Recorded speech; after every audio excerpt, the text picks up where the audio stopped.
Beyond the 72-Hour Kit, Long-Term Food and Water Storage by Andrea Schmutz, Utah State University Extension. Narrated by Tina Hicks using AI-assisted voice. While a 72-hour kit will help in the initial days of a crisis, preparing long-term food storage will ensure that you and your loved ones have adequate nutrition for weeks, months, or longer if needed. Food storage. Store what you use and use what you store. Stock up on foods that your family enjoys and will likely eat. For example, if your family prefers canned milk or shelf-stable boxed milk over powdered milk, use those instead. If you are more likely to use granulated sugar than honey, go with the sugar. If you don't cook with dried beans, consider storing commercially canned beans. Store foods appropriately. Successful long-term food storage depends on the packaging and environment in which the food is stored. Use airtight containers such as sealed number 10 cans, Mylar bags, or food-grade plastic buckets with tight-fitting lids. Include oxygen absorbers to help prevent spoilage and insect infestations. Store food in a cool, dry, dark place with a temperature between 50 degrees Fahrenheit and 70 degrees Fahrenheit. Focus on shelf-stable, nutrient-dense, and easy-to-prepare foods, including grains. Wheat, rice, oats, and other whole grains provide essential carbohydrates and can be stored for many years if kept in sealed containers with oxygen absorbers. Legumes, beans, lentils, and peas provide variety and are high in protein and fiber. They also have a relatively long shelf life when stored properly. Canned goods. Commercially canned vegetables, fruits, and meats can last for several years. Rotate your supply every 2 to 5 years to ensure freshness. Home canned food items should be used within 1 to 2 years. Dehydrated and freeze-dried foods. These options are lightweight, compact, and have a long shelf life. Freeze-dried fruits, vegetables, and complete meals can last up to 25 years. Sugars and sweeteners. White sugar, honey, and molasses store well for long periods and can be used in a variety of recipes. Avoid going into debt to build your food storage.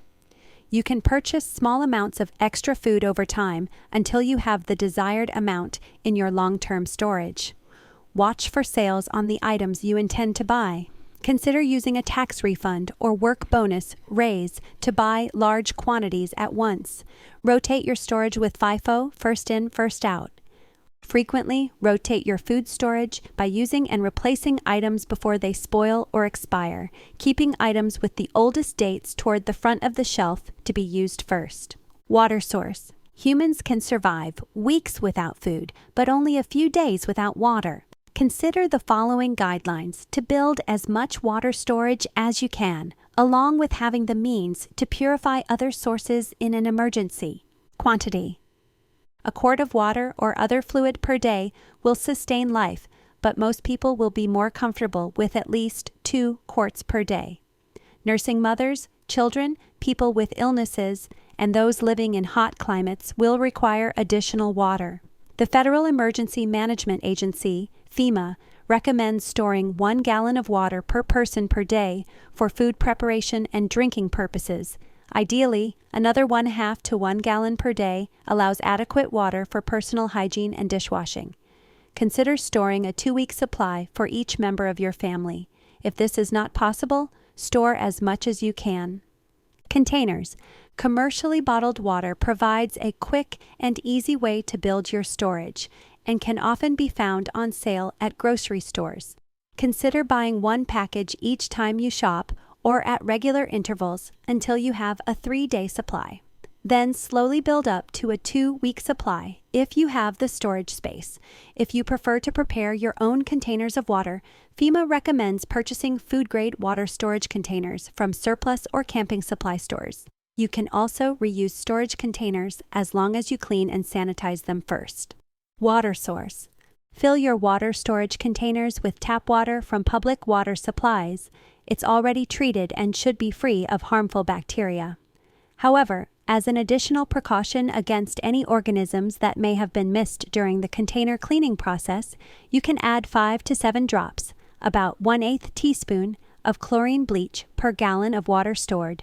Make sure to use bleach that is within 1 year of its manufacture date. Other water sources. Should an emergency arise and you do not have sufficient water storage, you can use potable water from your pipes, your hot water heater, water softener reservoir, and even ice cubes. If you need to resort to other sources of water, understanding the most effective ways to treat water and having the equipment on hand will provide you with more options. Heat treatment. Boiling water is the most preferred method to disinfect questionable water. According to the Centers for Disease Control, you should bring water to a rolling boil for at least 1 minute at altitudes below 6,500 feet and 3 minutes above 6,500 feet. Chemical treatment. You can treat clear water with 1/4 teaspoon, 16 drops of liquid bleach per gallon. Mix it and let it sit for 30 minutes before using it. You can also include water purification tablets as part of your water storage plan. Just be sure to pay attention to the shelf life of the tablets, as most will last 3 to 5 years when unopened. Water filters. Commercial or backpacking water filters provide another option for water purification.